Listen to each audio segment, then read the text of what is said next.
it is the abandonment, Mm-hmm. because humans, unlike other animal babies, need their parents and need their parents for a long time. Yep.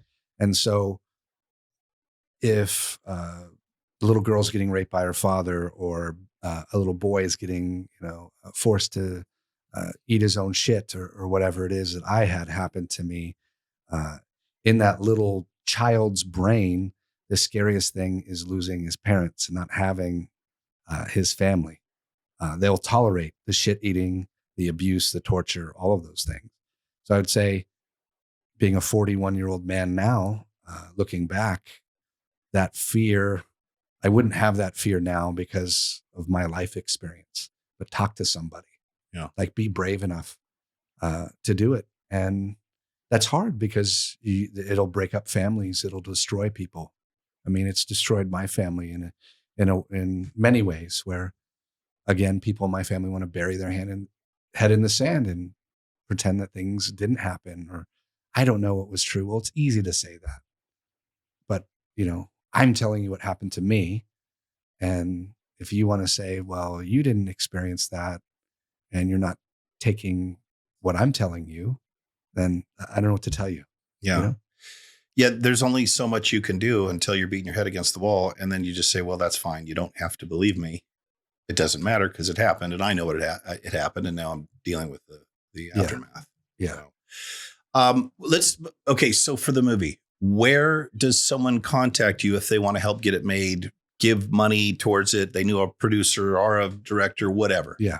I'd say hit me up on LinkedIn. I'm pretty active on LinkedIn. Just my name, Jared Van Driessche, on LinkedIn. Very interesting spelling, by the way. Yes. We're going to spell it because let me see if I remember. Driessche.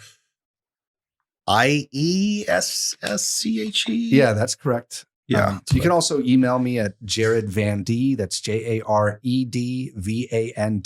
@outlook.com. Or you can follow me on my IMDb page. I have a page talking about the film and what I'm trying to do. And I would love to connect with anybody.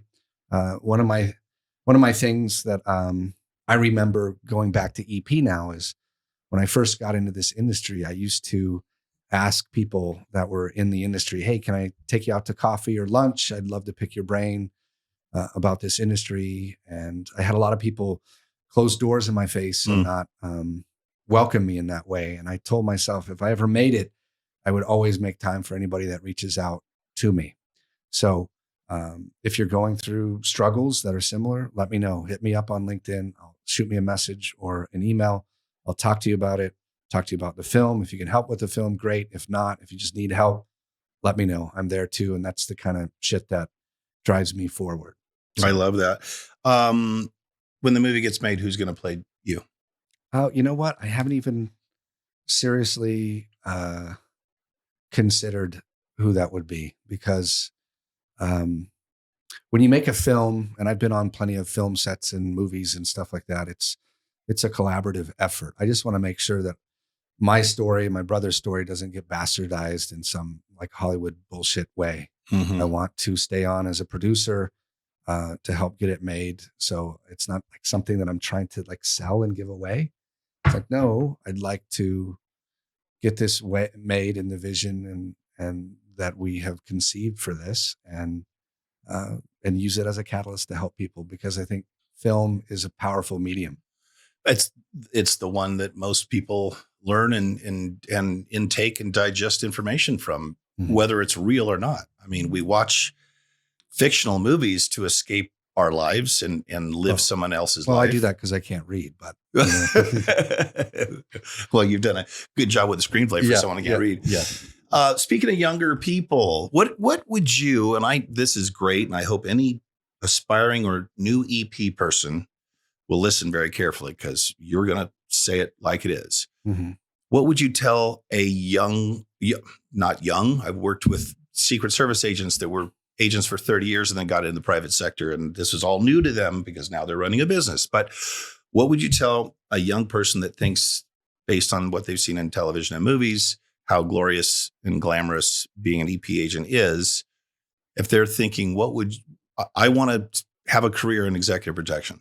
Mm-hmm. What would you say? What would you ask? What would you tell? Well, I mean, there's a lot of different paths that one could take to get into this line of work. The path that I took was a fucking hard one because I had no military, I had no law enforcement, had no like real college education outside of my, you know, executive protection trade school that I went to start. And so I think the reason I was able to do that is because I had some fucked up life experiences, even um, with the stories that you know and some that you don't know. It's like I had something tangible or experience that I could leverage. And if you're a young person, you haven't seen the world or haven't done anything, have no education, that therein lies the challenge. So you have to have something to offer people.